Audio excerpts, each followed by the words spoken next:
cálculo 1. Hoje a gente vai discutir um pouquinho sobre limites laterais, né? Como sempre, vocês já estão observando aí na tela, tem uma função. Então vamos começar de maneira intuitiva, definir o que é esse limite lateral. Por exemplo, a função que está aí na tela. Considera a função f de x sendo menos 1, se x é negativo, e 1 se x é positivo. Não é difícil verificar, né, que essa função tem como gráfico o seguinte, vou considerar aqui f de x, aqui x, considerar aqui 1 e aqui menos 1. Então a gente tem exatamente 1 se o x for positivo e menos 1 se o x for negativo. Então observa que quando o x tende a zero pela esquerda, aqui temos zero, então vamos tomar o referencial x tendendo a zero pela esquerda. Então o que é que acontece? Minha função tende a menos 1. Contudo, quando x tende a zero pela direita, minha função tende a 1. Então não há um único número para o qual f de x se aproxima quando x tende a zero. Portanto, esse limite não existe. Que limite? Não existe limite de f de x quando x tende a zero. Porém, a gente pode definir, obviamente, os seguintes limites. Podemos definir o limite de f de x quando x tende a zero pela esquerda e podemos definir o limite de f de x quando x tende a zero pela direita. Então, de maneira intuitiva, como é que a gente pode definir isso? Definição. E aí vou colocar aqui de forma intuitiva. Por exemplo, primeiro, escreveremos limite de f de x quando x tende a p pela direita, igual a L, e dizemos que o limite de f de x quando x tende a p pela esquerda é igual a L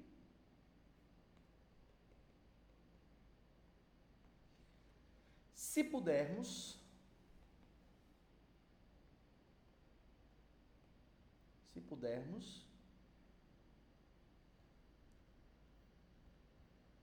tomar os valores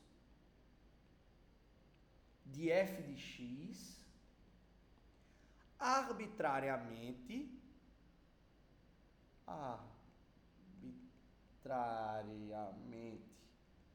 próximos de L, tomando x suficientemente próximo de P e x menor do que P. Suficientemente próximo de P e x menor do que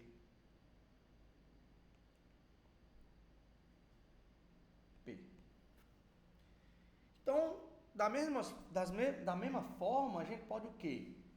Encontrar o limite de f de x quando x tende a p pela direita.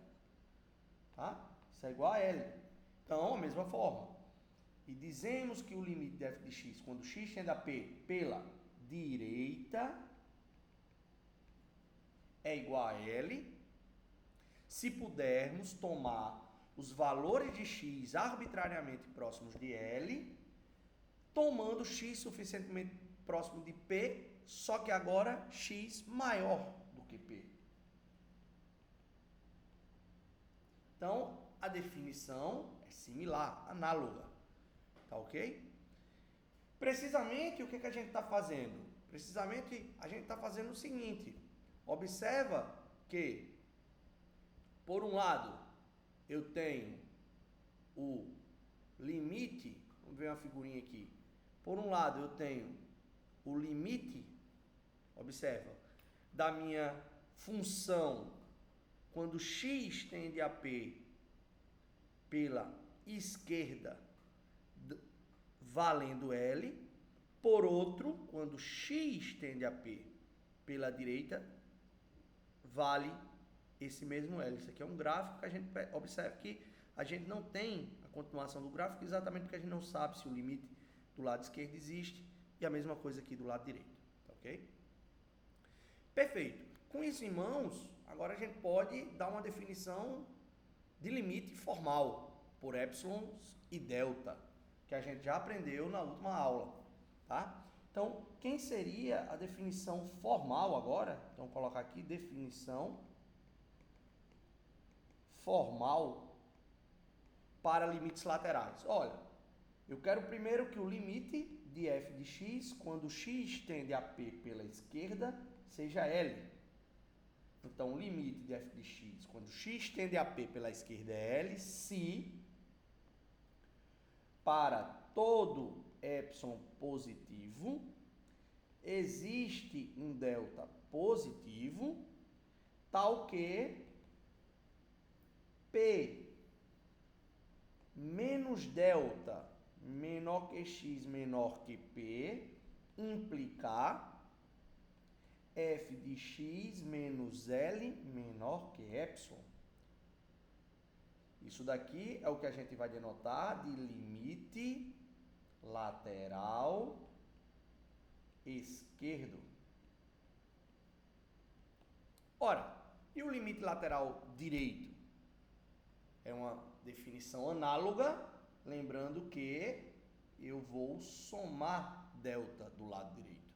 Ou seja, eu quero saber como eu defino o limite de f de x quando x tende a p pela direita, isso é L. Se para todo epsilon positivo existir um delta tal que, agora a diferença, o p menor que x menor que p mais delta implica f de x menos L menor que epsilon. Ok, pessoal? Isso daqui eu vou chamar limite lateral direito. Ok? Vamos fazer um exemplo. Exemplo. Tá? Prove que limite de x tendendo a zero pela direita de raiz de x é zero. Ora, vamos pegar um epsilon positivo e vamos mostrar que de fato isso se verifica, tá ok? Seja epsilon positivo, né? Solução,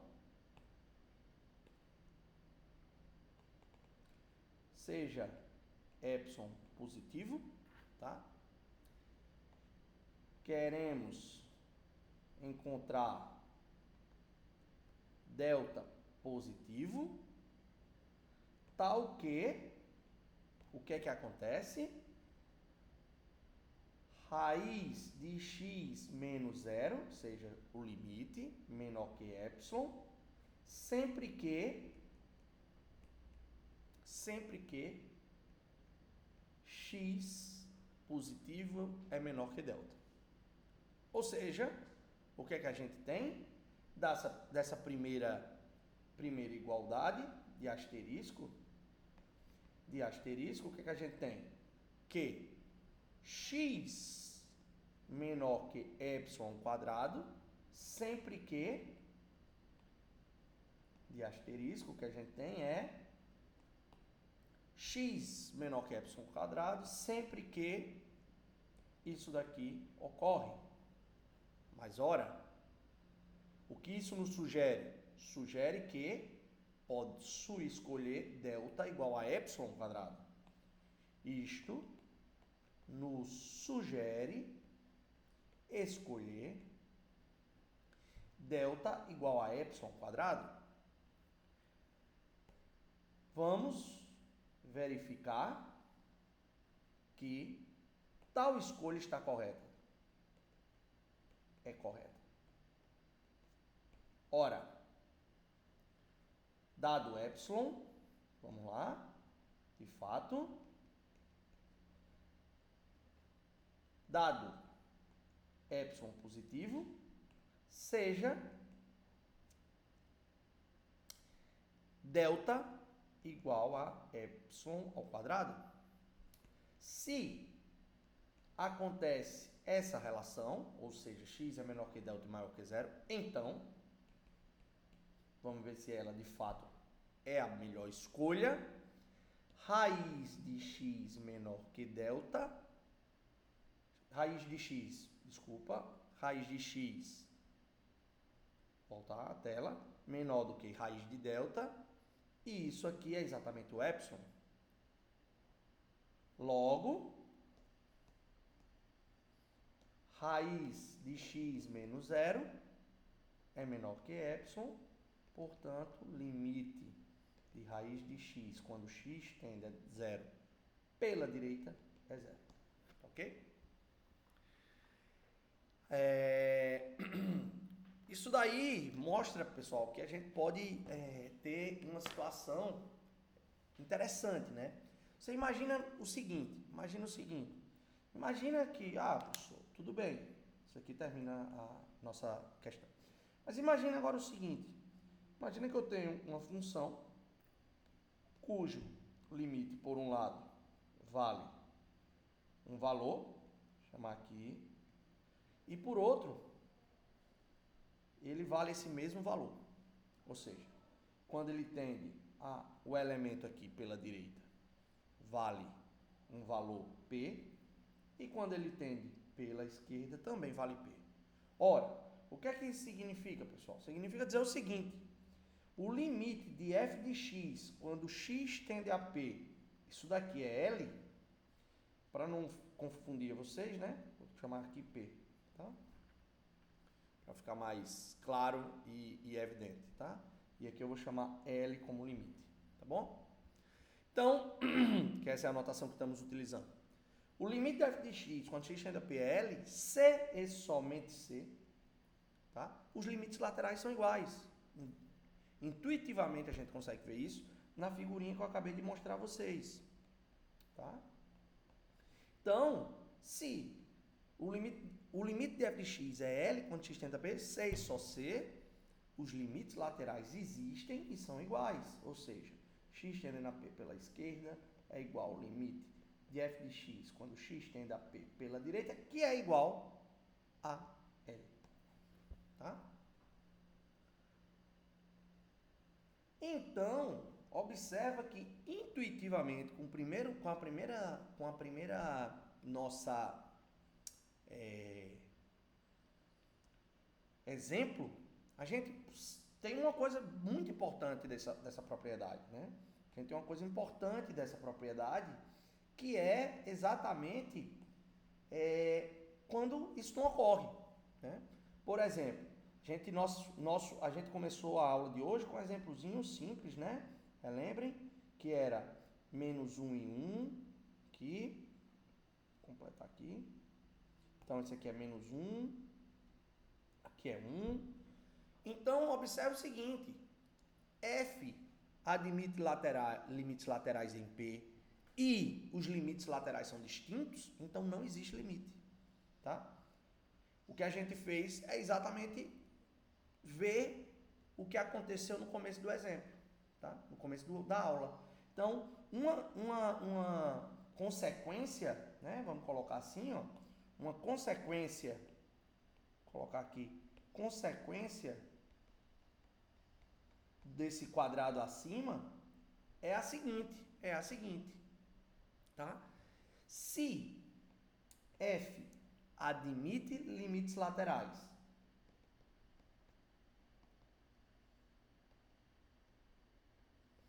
e tais limites em P, né? E tais limites são distintos,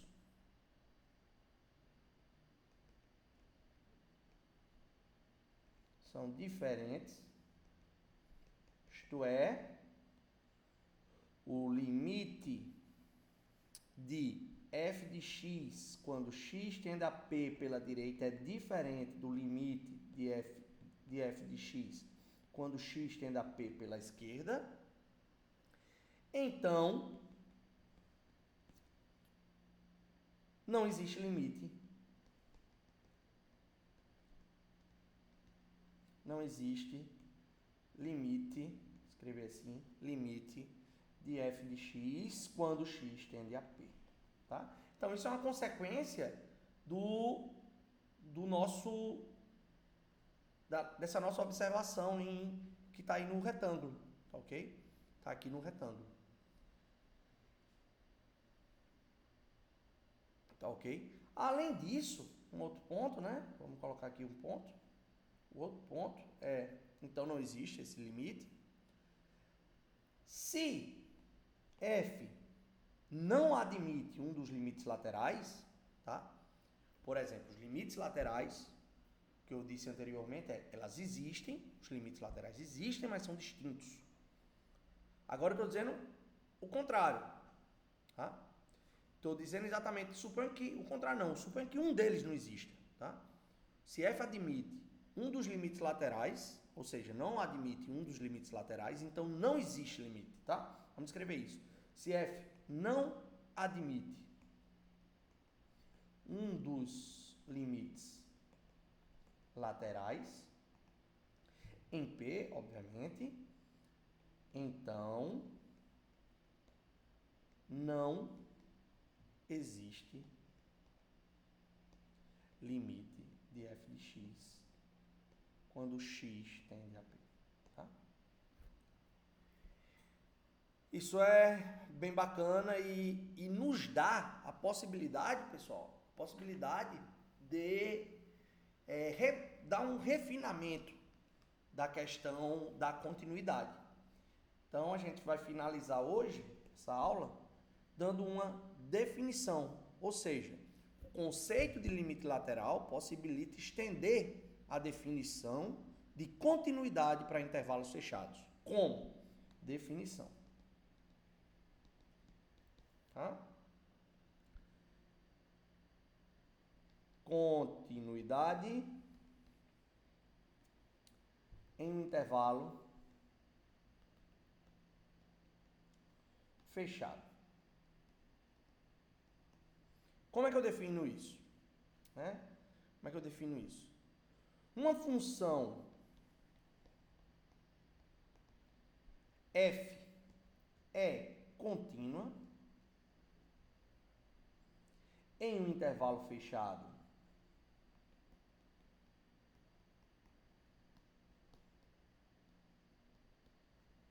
AB, se é contínua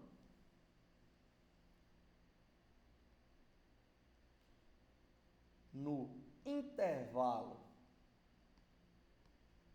AB e o limite de f de x quando x tende a A pela direita é o f de A e limite de f de x quando x tende a B pela esquerda é o f de B. Tá? Então, nesse caso, o que a gente faz é estender a definição de continuidade.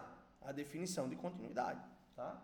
A gente tinha dado em uma das nossas aulas a definição de continuidade. Agora, com a relação de limites laterais, estendemos essa definição. Ok? Essa definição. Então, para finalizar a aula de hoje, vamos determinar um limite lateral, tá? Exemplo, vamos calcular o limite de 1 mais raiz de x menos 2 quando x tende a 2, tá? Observe o seguinte, quem é vamos só para a gente ilustrar, né? Qual seria o gráfico dessa função? Seria algo assim, daqui seria 2. Seria, então, uma coisa desse tipo, tá? Deixa eu tentar fazer algo mais, tá? Com uma perninha aqui, tá? Pessoal, obviamente isso não está perfeito, mas algo assim, tá? Então, por meio dos limites laterais, o que é que a gente sabe? Quanto é, né, o limite de x tendendo a 2 pela direita de 1 mais raiz de x menos 2. Então, a gente já sabe a definição, as definições e propriedades da última aula. Isso é o limite de x tendendo a 2 pela direita de 1, mais o limite de raiz de x menos 2, quando x tende a 2 pela direita. Ora, isso aqui ainda é igual a 1, mas posso tomar a raiz do limite pelas propriedades. Limite de x tendendo a 2 pela direita de quem? De x menos 2. Raiz. Ora, mas isso aqui é 0. Portanto, esse limite é exatamente 1. Observa que não há limite lateral à esquerda, tá? Ou limite quando x tende a 2 pela esquerda, pois a raiz de x menos 2 não é um número real se x for menor que 2. Tá ok, pessoal? Então, esse limite pela esquerda ele não existe.